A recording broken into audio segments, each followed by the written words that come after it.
Olá, salve! Você está no terceiro milênio e a cultura do terceiro milênio é a cultura racional. Tivemos a Eco 92, agora estamos tendo a Rio +20, falando sobre natureza, aquecimento global. E eu gostaria de perguntar ao professor Porfírio, na cultura racional, tem algum esclarecimento sobre isso, sobre meio ambiente, clima? Como é que a cultura racional vê isso tudo que está acontecendo e essas transformações da natureza, professor Porfírio? Certamente que a cultura racional tem muita ilustração, muito esclarecimento para tudo isso que está acontecendo. E a instrução e a informação que nós temos no livro Universo em Desencanto, que é a cultura racional, é que a natureza ela é dinâmica, que a natureza está mudando de fase, de comportamento, e isso tudo que está acontecendo no mundo nada mais é que um reflexo dessa mudança. A atividade humana, para terem uma ideia, da qual muitos às vezes até se ressentem, é apenas um efeito secundário. Na verdade, todas essas mudanças climáticas estão sendo trabalhadas em nível da natureza. A natureza é muito mais poderosa do que a atividade humana possa conceber como prejudicial.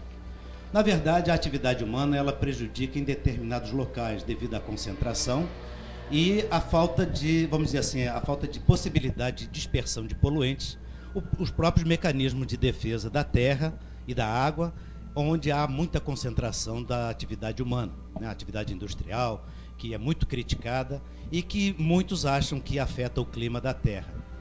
Em termos regionais ou localmente, pode até afetar certamente.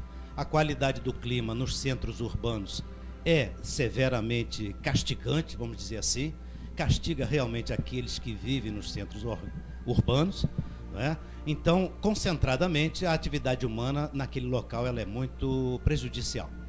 A conferência para o clima, que é promovida pelas Nações Unidas, já na Eco 92, agora na Rio +20, quem sabe na Rio +40, é apenas uma questão política de administrar recursos locais, não para compensar prejuízos ou danos à Terra. Porque, se visto tecnicamente, o aquecimento global, por exemplo, a atividade humana responde por 0,1% com a produção de gás carbônico. Os oceanos contribuem com muito mais do que isso, 99% da produção do gás carbônico é feita pelos oceanos e não pela atividade humana. Então, o aquecimento, o efeito estufa que está acontecendo, não é atividade industrial, coisa nenhuma.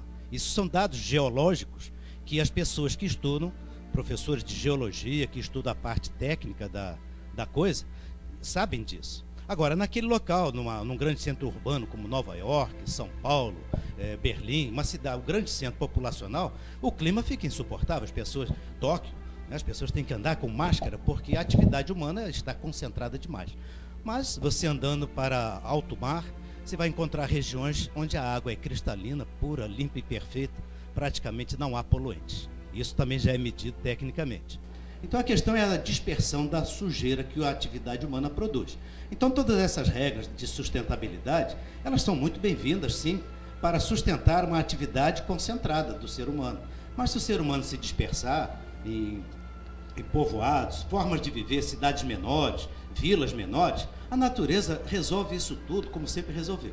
Mas o fato é, não só o progresso material em que pese esse dano à natureza, que realmente faz, localmente ou localizadamente, existe um outro fator muito mais importante que a própria ciência pode constatar isso, apenas não foi adotado politicamente ainda, porque o ser humano custa a se demover dos seus impérios, vamos dizer assim. É o fato de que a natureza determinou essa mudança de fase. É ela que está modificando, né? Aquela concepção de um planeta que está girando ao redor do Sol, ela pode ser revista a qualquer momento. Temos aí maremotos, terremotos, tsunamis, raios elétricos, uma porção, ressurgências. Temos uma porção de efeitos que acontecem na Terra que podem muito bem configurar que o modelo planetário concebido para a Terra pode não ser exatamente isso. No Universo em Desencanto, o Racional Superior nos dá uma frase mais ou menos sutil que diz assim: essa bicheira que chamam de Terra, se referindo ao que nós chamamos de planeta Terra, ele chama de bicheira, quer dizer, uma procriação de bichos, uma enfermidade da natureza. Então ali está o que nós chamamos de planeta Terra. O que ele chama de Terra é uma coisa muito maior do que o Sol e não é bicheira. Bicheira é o fundo, vamos dizer assim, do resíduo, de uma apuração, de uma transformação que a própria ciência ainda não concebeu na sua, vamos dizer assim, ainda no seu curso primário. A ciência está evoluindo, vai provar e comprovar isto que hoje nós estamos concebendo e sendo orientados pela cultura racional, pelo universo em desencanto, numa linguagem simples, popular, e os dados técnicos, que às vezes nos referimos, servem apenas para consolidar o que o racional superior, que é o autor do livro Universo em Desencanto, nos esclarece neste livro sobre a formação da natureza, sobre a formação do ser humano, sobre toda essa atividade, esse progresso que está acontecendo. Tudo isso tem uma explicação de origem de um outro mundo do qual nós somos descendentes. Nós estamos neste mundo por uma concessão, vamos dizer assim, de um ser supremo que nos criou a possibilidade, ou nos deu o direito de viver. No Universo em Desencanto, nós sabemos, de princípio a fim, como esta natureza foi formada, o porquê que ela vem mudando de fases, tanto a evolução do ser humano, de troglodita, primário, monstros, né, vamos dizer assim, selvagens, formas primitivas de vida e muito atrasadas, até chegarmos a esta fase atual, que é de animal racional, querendo se civilizar, ainda não está civilizado, e daqui para frente, mais evoluído ainda, que é a situação que o ser humano precisa se conhecer, que ele, na verdade, ele pode e deve ser um aparelho racional, querendo dizer, um aparelho para receber e transmitir a instrução da energia criadora e geradora de tudo, que é a energia racional. E na cultura racional, no livro Universo em Desencanto, todos poderão comprovar e confirmar esta ação geradora, criadora e transformadora, numa linguagem simples para o povo compreender e que é altamente benéfica, porque esclarece a posição do homem nesta confusão toda que está esse emaranhado de calamidades que estão aí acontecendo, né? E querendo atribuir estas calamidades à ação da atividade humana, que no fundo, resumidamente, já falamos várias vezes aqui, o pensamento e a imaginação humana são produzidos pela natureza. Portanto, se nós pensamos bem ou pensamos mal, é pela intuição que nós recebemos do meio ambiente. E não nós estamos estragando o meio ambiente simplesmente. É como que a natureza fazendo uma denúncia vazia. Olha, a vida que vocês estão aí é uma vida provisória. Está na hora de sair. E a fórmula de sair daqui, deste mundo, é pelo desenvolvimento do raciocínio. E o que é o raciocínio? Aí é que nós vamos saber, lendo o livro Universo em Desencanto, com perfeita base e com perfeita lógica. O raciocínio é uma filial, a filial do mundo eterno. Para a linguagem dos leigos, daqueles que acham que a gente está falando alguma coisa difícil, os filhos que vieram do céu, os filhos de Deus, mas que não são bichos. Aí é que entra a concepção do que é o raciocínio. O raciocínio é que é o verdadeiro Filho de Deus que habita para poder manifestar a vida, a continuação da vida. Mas isto é um assunto para um outro programa que nós podemos falar aqui muito bem, que a cultura racional nos esclarece todos. Sobre a questão ambiental, é questão política. O que a ONU está fazendo é mais do que necessário. Há que haver essa discussão política, sim. A cultura racional não é contra, muito pelo contrário, damos o maior apoio neste sentido, mas queremos esclarecer que todas essas mudanças climáticas, elas estão planejadas, programadas pela própria evolução da natureza. O que está faltando para as autoridades, para os governantes, para o povo, para todos, a humanidade é uma só, é o conhecimento de si próprio, é o se conhecer. E o se conhecer está na cultura racional, na cultura do terceiro milênio.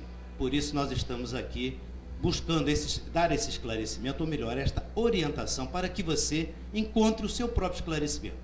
Avalie bem tudo isso que aqui falamos, não estamos entrando em detalhes técnicos, mas quando você estiver ouvindo uma entrevista da turma que advogou a questão da conferência, técnicos, geólogos e por aí vai, toda essa gama de pessoas que tem essas informações técnicas, avalie e verifique que exatamente o quadro que nós estamos. É a natureza que manda, é a natureza que governa, e ela mudou. E os homens não acompanharam essa mudança. Daí o sofrimento. É o que está acontecendo mais ou menos no terceiro milênio, por enquanto. Mas vai melhorar, porque a natureza só muda para melhor. Porfírio, eu queria aproveitar o nosso tempo, que passa muito rápido, e te perguntar, que já estamos falando de meio ambiente, Rio Mais 20, a Amazônia é o pulmão do mundo? Essa coisa é muito interessante. Olha, podemos dizer que sim. Agora nós temos que refletir sobre o seguinte aspecto. Pulmão produz oxigênio? Não. Pulmão produz gás carbônico. Se é o pulmão do mundo, é mais alguém produzindo gás carbônico no mundo. A mata Amazônia. E o mar também. Exatamente. O que a vegetação faz, e as pessoas não percebem isso. A gente aprende na escola que as árvores de dia realizam um processo de fotossíntese pela incidência da radiação solar. É toda a mecanismo, a bioquímica disso lá. A ciência estuda isso muito bem. À noite, na ausência da radiação solar, todas as plantas produzem gás carbônico, ou seja, elas respiram, elas não fazem fotossíntese. Portanto, pode até haver um balanço favorável à produção de oxigênio. As plantas produzem oxigênio de dia pela fotossíntese e consomem oxigênio de noite pela respiração. Logo, onde houver muitos vegetais, não pode haver produção de oxigênio à noite. E se você dormir na sua casa, não recomendo, com muitas plantas dentro do seu quarto, você vai morrer asfixiado, porque as plantas estarão roubando o oxigênio do seu meio ambiente. Por isso, não se recomenda que as pessoas durmam em ambientes com plantas, porque à noite as plantas concorrem com os animais, elas também respiram. E assim são os oceanos à noite. Eles também produzem gás carbônico pela respiração. Mas como que respiração? Do fitoplâncton, que é a floresta verde dos oceanos. Portanto, a Amazônia, ela tem o papel não de produzir oxigênio, é pulmão sim, mas de produzir mais gás carbônico do que oxigênio, talvez, ou um pouquinho mais de oxigênio. Na verdade, o que as plantas fazem, a arborização, é a renovação do ar, é a purificação do ar, é o clima. Então você tem que plantar árvores, e quanto mais melhor, porque ela vai processar o ar sujo e vai tirar a poluição. Então a finalidade das plantas não é produzir oxigênio, quem produz oxigênio é o mar, e de uma forma um pouco diferente. Porfírio, é uma espécie de filtro. Perdão. Exatamente. Os vegetais, as plantas, elas têm o papel de filtrar, reciclar a atmosfera, renovando o oxigênio, mas não produzindo oxigênio. O oxigênio no planeta Terra, ou no chamado planeta Terra, é produzido pela eletrólise na atmosfera, as faíscas elétricas, onde há umidade, ali você tem a produção de oxigênio, e no fundo dos oceanos, como aqui já falamos, que além do fundo da Terra, existe um outro mundo que produz todos os gases que alimentam o nosso mundo. É só ver nosso vídeo anterior, em que o mar produz a vida para a alimentação da Terra e dos seres vespertinos. Certo? Então essa é a grande constatação, que é uma revelação que a gente olha na cultura racional e faz todo sentido. O mar é que produz o oxigênio para a gente respirar. A renovação da atmosfera é feita pelos vegetais, claro, que é a renovação mas é o ciclo, porque os vegetais produzem gás carbônico também, na mesma quantidade ou semelhante a que ele produz de oxigênio. Portanto, é um ledo engano as pessoas achar que os vegetais estão produzindo oxigênio. O oxigênio é produzido pela eletrólise da água, no fundo da terra ou na estratosfera. Faíscas elétricas é o processo eletrolítico da água. Por isso, quando se passa uma corrente elétrica na água, onde tem sal, produz-se oxigênio e hidrogênio também.